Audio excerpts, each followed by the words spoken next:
Hello, all you lovely people. Happy New Year to you and yours. It's time now to take a look ahead to what I have in store for 2018 and to have a look back at the comments you left throughout December. The big one, obviously, is the video I did on the philosophy of Antifa, and a massive number of the comments I got were from people who didn't watch the video, and I could tell they didn't watch the video because they said, "What about this thing?" And that was something that I had talked about, which was kind of funny in a bit of a masochistic way. Another large share of the comments were people going, "I can't believe you said this," when I didn't actually say that, so I won't waste any time on that stuff. There were, however, some excellent comments and some good feedback and questions. One of the main questions I got was, why was the video so long? There were a few reasons. Partly it was just to see if I could. I wanted to experiment with making something a bit longer and see how it would work. Another part of it was that when I do a series of 3 or 4 videos, the first video usually gets a lot of views, second one a bit less, third one a bit less. And I felt that with this topic, as I was writing it, I originally did write it as a series, but it was so interconnected that I felt that having it as a series where people dropped out halfway through would mean that overall my audience understood it less. It wasn't the best teaching method I could have had. Whereas maybe fewer people actually stuck around and watched the whole thing, but those who did would have a greater grasp of the topic, was my thinking. Another major comment I got was that at 2 points during that video there was the sound of a dog whistle, a very high-pitched noise, so apologies if I hurt your ears during that video. Speaking of unpleasant noises, I'm also sorry for mispronouncing the German word Volk, which I pronounced Volk, and which I've probably just mispronounced again. So apologies to all of my German language viewers, and all of my foreign language viewers generally, whose beautiful languages I probably butcher regularly. Individual 746B highlighted the need for compassion, and sadly I don't think that will always work, but I hope that any political movement that I will ever be a part of, I hope that any political theory that I would ever believe in, would always leave room for compassion. I think that approach is consistent with,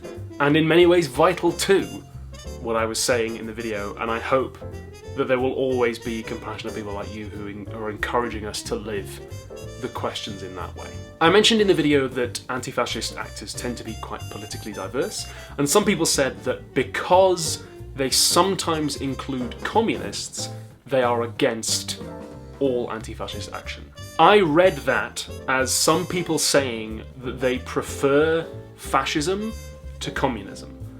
And whatever you think of that as a preference, and whatever I think of that as a preference, that is at least the beginning of a political conversation. That is at least a move that somebody could make if they were in the tiny minority of humans who don't face extermination if fascism wins. Somebody saying that could at least be the start of a discussion about the political philosophies of fascism, communism, and sifting through the various texts and the histories there, as opposed to a lot of the comments I got, which were actively trying to dismiss ever having any conversation of that kind. Oh man, we're really getting heavy into this stuff here. Mark Burgess asked me an excellent question: what identity do I have that makes fascism a threat to me? Well, aside from certain political affiliations that would lead to me being swiftly expunged if a hardcore fascist regime ever came to power, and aside from the loss of my loved ones, many of whom are in targeted ethnic groups, I have to be honest and say that if a Hitlerian regime came to power, I'm an educated cis-het white guy, I could maybe walk back from those political affiliations if I chose to cooperate, which I hope I would not. Because of the nature of my privilege, I could probably survive. Morally and spiritually, of course, I stand to lose everything if fascism triumphs, as of course we all do. Although we've seen that throughout history and even still on YouTube, shaking hands with the far right is a business strategy that works. But what shall it profit a man if he gains the whole world but loses his soul? Over the Christmas period, I also did a couple of videos about the philosophy of YouTube, and in one of them I suggested that the YouTube community might be what philosopher Benedict Anderson called an imaginary community. And the Serial Hobbyist Girl left an awesome comment. They said that the kind of national communities Anderson was discussing are imagined and imposed from the top down, whereas they see the YouTube community being imagined and constructed more from the bottom up. I think this is an awesome point, and I agree to an extent. I think that the structures of YouTube and the kind of communities that YouTube itself, the company, and advertisers encourage, and not even encourage, but financially incentivize, I think that's maybe a kind of top-down imagination, but I agree there does seem to be... It's muddy. It's muddier, perhaps, than I should have said in that video. I also talked about how the availability of information on the internet might affect our moral responsibility to know things. One brilliant thing that Keith Robin mentioned was that if that's true, does it mean that communities like Amish people, or people who don't have access to the internet, which, let's remember, is most of the world's population on a regular basis, does that mean that they have different moral responsibilities from those of us who do? And that is a potentially very interesting point to highlight.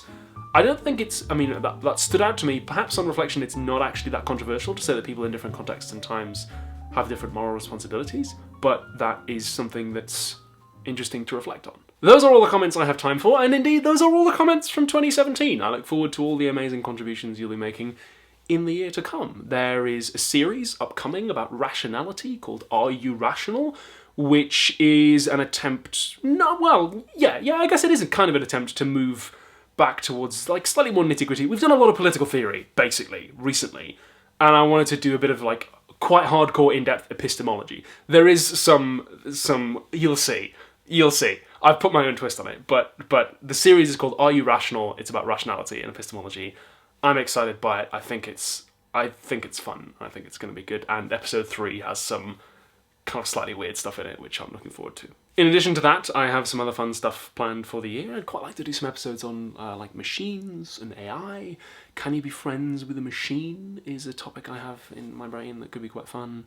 I want to do something about witchcraft. There's an idea in my brain about an episode on witchcraft that I would love to be a kind of Halloween collaboration with ConjurePoints and or Marina Shut Up. So there's something about witchcraft. I want to do something about it because I've just been reading about it and it's really, really cool from a philosophical standpoint. Before, and here we're changing tone slightly, before I leave you with the credits, I wanted to say an extra special thank you to all of you for supporting me through December.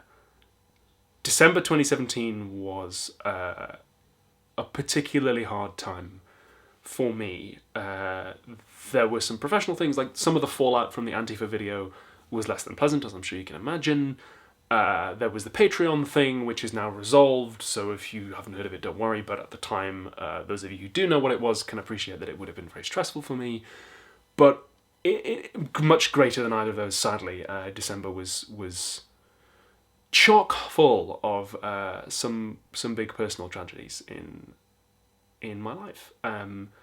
So you couldn't have known, those of you who sent messages of support and left comments and chatting to me on Twitter throughout December, you couldn't have known just how much that meant at a very difficult time. Yeah, December was I think some of the worst days of my life, and I was very grateful for all of your support.